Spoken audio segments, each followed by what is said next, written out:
नमस्कार बच्चों, आज हम कक्षा 8वीं के लिए हिंदी विषय का अध्ययन करने जा रहे हैं, जिसमें हम मंजरी इस पाठ्य पुस्तक का अध्ययन करेंगे।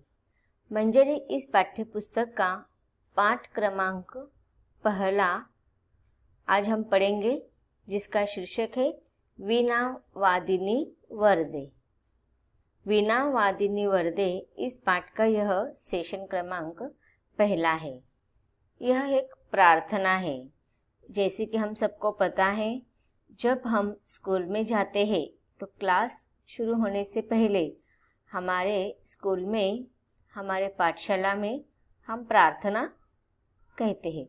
वैसे ही कक्षा 8वीं का हिंदी का पोर्शन स्टार्ट करने से पहले आपके पाठ्यक्रम में वीणा वादिनी वरदे यह प्रार्थना रखी गई है। वीणा वादिनी वरदे इस प्रार्थना के रचयिता है कवि सूर्यकांत त्रिपाठी निराला जी। इनके बारे में संक्षिप्त परिचय हम जान लेते हैं, जो आपके पाठ्य पुस्तक मंजरी में ही पाठ के नीचे दिया गया है। सूर्यकांत त्रिपाठी निराला, इनका जन्म सन 1897 ईस्वी सन में बंगाल के मेदिनीपुर जिले के महिषादल में हुआ था।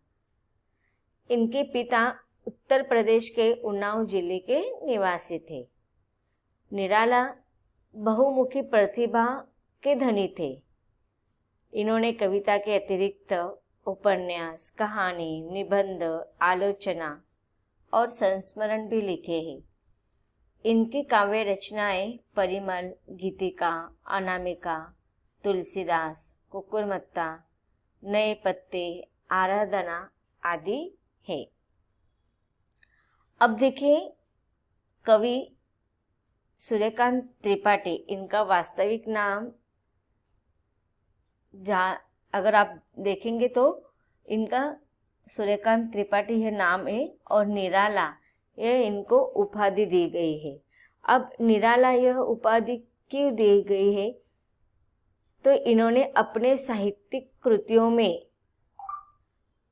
एक अलगाव रखा है, एक निरालापन उनके कृतियों में हमें पढ़ने को, रसास्वादन लेने को मिलता है। इसके लिए उनके साहित्य कृतियों में जो उन्होंने अपना निरालापन दिखाया है, उनके इस विशेषताओं के कारण अन्य साहित्यकारों ने या आलोचकों ने या समीक्षकों ने इनको निराला इस नाम की उपाधि दी है। अगर देखा जाए तो सूर्यकांत त्रिपाठी निराला जी ये छायावाद के प्रमुख कवि माने जाते हैं। अब अलग अलग समय के लिए हम अलग अलग नाम रखते हैं। जैसे कि अब देखिए, समय बदलता जाता है तो उसके अनुसार बहुत सारे परिवर्तन होते रहते हैं। अगर पहले हम पढ़ेंगे, अगर प्रेमचंद, इनकी कहानी देखते हैं तो उनमें ज़्यादा तक सामाजिक परिवेश या सामाजिक बोध हमें पढ़ने को मिलता है, तो वह प्रेमचंद युग हो गया। फिर द्विवेदी युग अगर आपने सुना होगा तो उसमें भी देखो, द्विवेदी इनका एक साहित्य कृति में लिखने का अलग ढंग था, तो उसके अनुसार उस युग के लेखकों को नाम दिया गया द्विवेदी युग। वैसे ही छायावादी युग, छायावादी में अधिकतर जो भी साहित्यकार थे वह निसर्ग प्रेमी ज़्यादा माने जाते। तो उसमें ये छायावादी युग के प्रमुख 4 स्तंभ, आधार स्तंभ माने जाते हैं। उसमें आपने नाम सुना होगा, महादेवी वर्मा जी का नाम आता है, फिर जयशंकर प्रसाद इनका नाम आता है। इसके अलावा अगर आप देखते हैं सुमित्रानंदन पंत, और चौथे है सूर्यकांत त्रिपाठी निराला। तो ये प्रमुख छायावादी युग के 4 आधार स्तंभ माने जाते हैं। उसमें से छायावादी युग का एक प्रमुख आधार स्तंभ कवि सूर्यकांत त्रिपाठी निराला जी है। इसके अलावा अगर आपको कवि के बारे में अधिक जानकारी हासिल करना होगा तो आप गूगल पर सर्च कर सकते हैं। उनके बहुत सारी कृतियों आप पढ़कर उनके व्यक्तित्व को और उनका परिचय, जीवन परिचय आप जान सकते हैं। निराला इनका देखा जाए तो उनकी जो आर्थिक स्थिति थी कुछ अच्छी नहीं थी। बचपन में ही उनकी माताजी की मृत्यु हो गई थी। उसके बाद कुछ समय के बाद उनके पिताजी की मृत्यु हो गई। फिर जब वो जॉइंट फैमिली, संयुक्त परिवार में रहते थे, तो महामारी आई थी। उसमें भी उनके बहुत सारे संबंधी की मृत्यु हो गई। फिर उनकी शादी हो गई। शादी के बाद उनकी बेटी की भी मृत्यु हो जाती है। बहुत सारी दर्द भरी उनके कष्टदायक उनका जीवन हमें पता चलता है। तो ऐसे में भी कवि ने अपने साहित्यिक कृतियों में जो योगदान दिया है, उसके कारण वह एक निराला ही लेखन कार्य करते थे। तो इस प्रकार सन 1961 ईस्वी सन में कवि सूर्यकांत त्रिपाठी निराला इनका मृत्यु हो गया। अब आते हैं हमारे आज की कविता, वीणा वादिनी वरदे। अब देखिए, वीणा वादिनी वरदे यह प्रार्थना गीत है। इसमें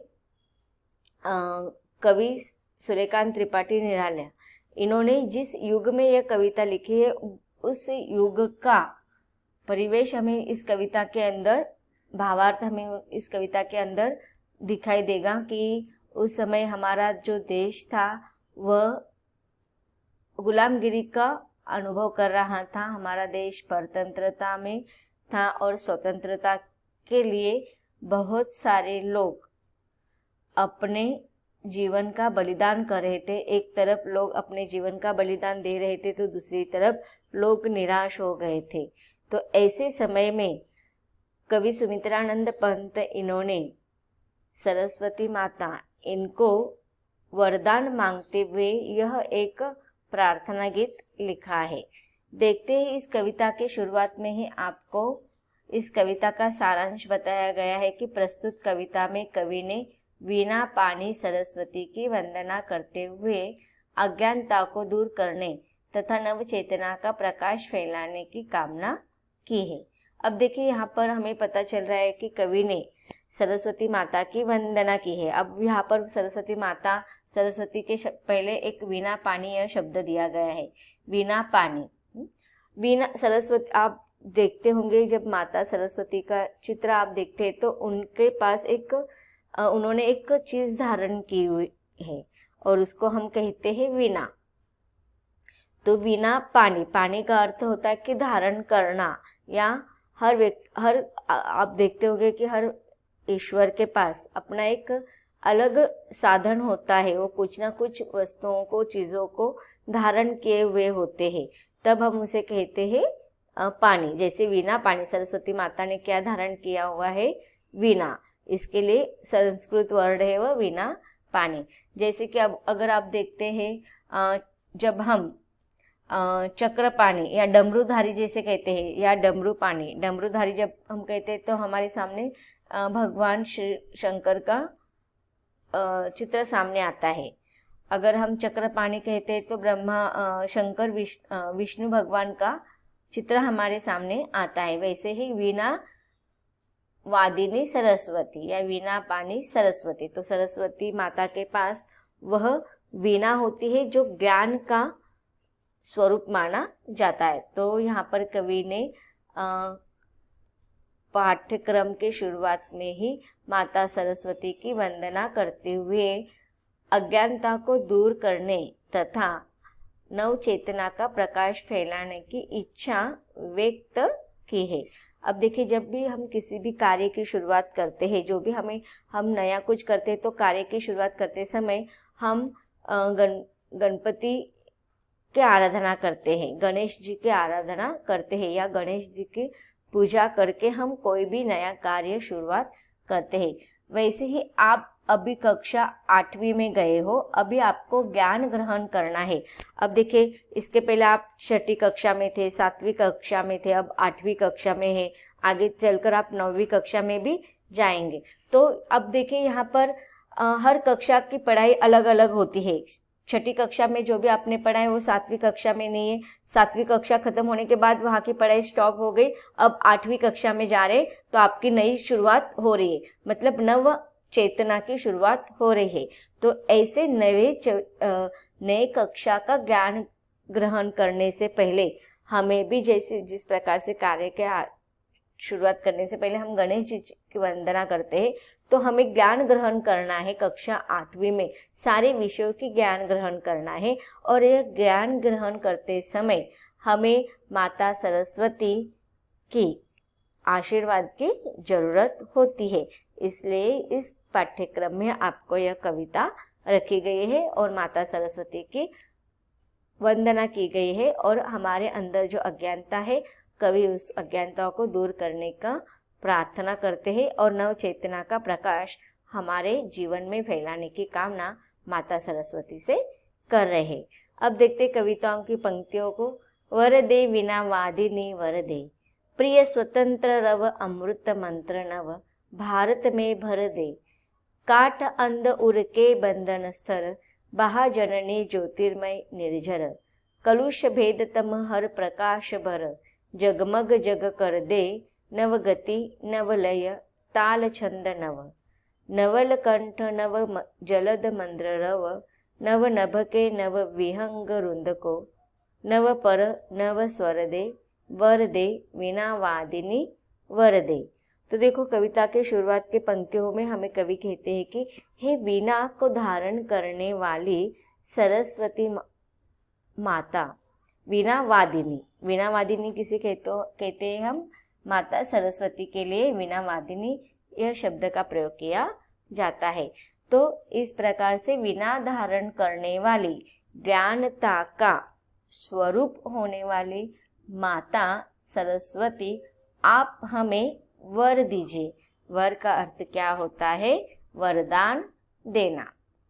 वरदे वीणा वादिनी वरदे, प्रिय स्वतंत्र तरव अमृत मंत्र नव, भारत में भर दे।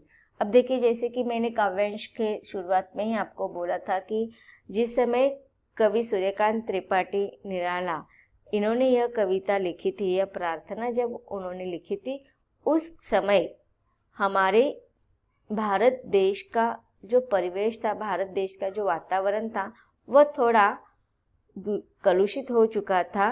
गुलामगिरी में हमारा देश था, स्वतंत्रता की चाह सबके अंदर थी। लेकिन एक समय ऐसा आ गया था कि लोगों के मन में भय निर्माण हो गया था। अब उनको लग रहा था कि हम कभी भी स्वतंत्र नहीं हो पाएगा। हमारा देश, हमारी मातृभूमि, हमारी भारत माता अब कभी भी आज़ाद स्वतंत्र नहीं हो पाएगी। और ऐसे में सारे लोग क्या हो गए थे? निराश हो गए थे। भारतवासी निराश हो गए थे। उनके मन में कहीं ना कहीं डर बैठा हुआ था, कहीं ना कहीं भय भीत जीवन वह व्यतीत कर रहे थे। ऐसे में कवि माता सरस्वती को अपने इस भारत के लिए, अपने इस देश के लिए, अपने इस भारतवासी के लिए, अपने इस देशवासियों के लिए प्रार्थना करते हुए कहते हैं कि हे वीणा वादिनी माता सरस्वती, प्रिय स्वतंत्रता रव अमृत मंत्र नव। अब प्रिय मतलब स्नेह, हम प्रिय किसे कहते हैं? जो हमें बहुत अच्छा लगता है। स्वतंत्र, स्वतंत्र मतलब स्वतंत्रता। रव, रव का अर्थ होता है ध्वनि। अमृत, अमृत का अर्थ तो आपको पता है कि अमृत, जिसकी कभी मृत्यु नहीं होती, अर्थात जो अमर हो। मंत्र, नव, नव मतलब नया। मंत्र मतलब आप सबको पता है कि गुरु के द्वारा शिष्य को मंत्र दिया जाता है और उस मंत्र का लगातार जप करने से हमारे कष्ट दूर हो जाते हैं। तो ऐसे ही माता सरस्वती के पास जाकर कवि कहते हैं कि हे माते, ए वीणा वादिनी माते सरस्वती माता, आप हमें ऐसा वरदान जो जिससे कि हमारा प्रिय लगने वाला, हमारे स्वतंत्रता की ध्वनि सारे संसार में गूंज उठे। और इस स्वतंत्रता की ध्वनि को गूंजने के लिए आप हमें अमृत मंत्र दीजिए। ऐसा नया मंत्र दीजिए जिससे कि हमारा भारत देश स्वतंत्र हो जाए। हमारे देश में, हमारे भारत मातृभूमि में हमारे भारत देश वासियों में यह स्वतंत्रता की भावना जागृत करने वाली अमृत मंत्र की नव चेतना सबके मन में आप जागृत कर दीजिए।